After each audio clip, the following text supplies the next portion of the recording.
गेले काही दिवस अभिनेत्री गौतमी देशपांडे व स्वानंद तेंडुलकर ही जोडी चांगली चर्चेत आहे. गेल्या अनेक दिवसांपासून त्यांच्या लग्नाविषयीच्या चर्चा सोशल मीडियावर चांगल्याच रंगल्या होत्या आणि अखेरीस ही जोडी विवाहबंधनात अडकली आहे. तर गौतमी स्वानंद यांच्या लग्नाचे फोटो व व्हिडिओ सोशल मीडियावर तुफान व्हायरल झाले होते. त्यांच्या लग्नाच्या लुकने साऱ्यांचंच लक्ष वेधून घेतलं होतं. अशातच आता दोघेही त्यांच्या लग्नाच्या धावपळीनंतर कोकणात फिरायला गेले असून तिथे ते एकमेकांसोबत क्वालिटी टाइम स्पेंड करताना पाहायला मिळाले. तर कोकणात स्वानंद व गौतमी देवबाग इथे थांबले असून तिथे ते नॉनव्हेज जेवणावर विशेष ताव मारताना पाहायला मिळाले.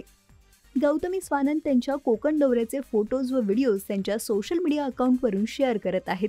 तर या दोघांसह अंकिता वालावलकरने तिच्या सोशल मीडियाद्वारे त्यांच्या कोकण दौऱ्याचे काही सुंदर क्षण शेअर केलेत. यात तिने शेअर केलेल्या व्हिडिओजमध्ये गौतमी स्वानंद पाहायला मिळत असून त्या व्हिडिओला लग्नाचा अभ्यास असं कॅप्शन दिलं आहे.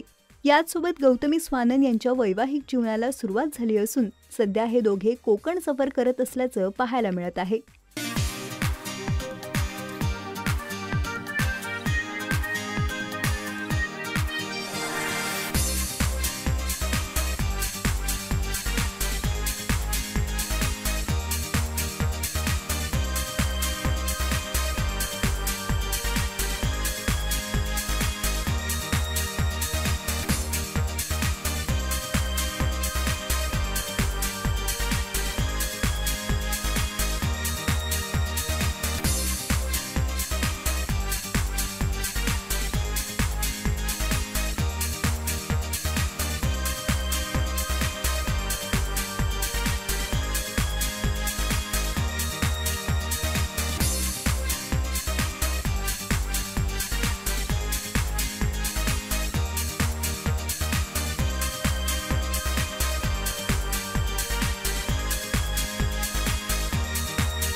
मराठी चित्रपटसृष्टीतील लेटेस्ट अपडेट्स आणि गॉसिपसाठी आमच्या चॅनेलला सबस्क्राईब करा आणि बेल आयकॉन दाबायला विसरू नका.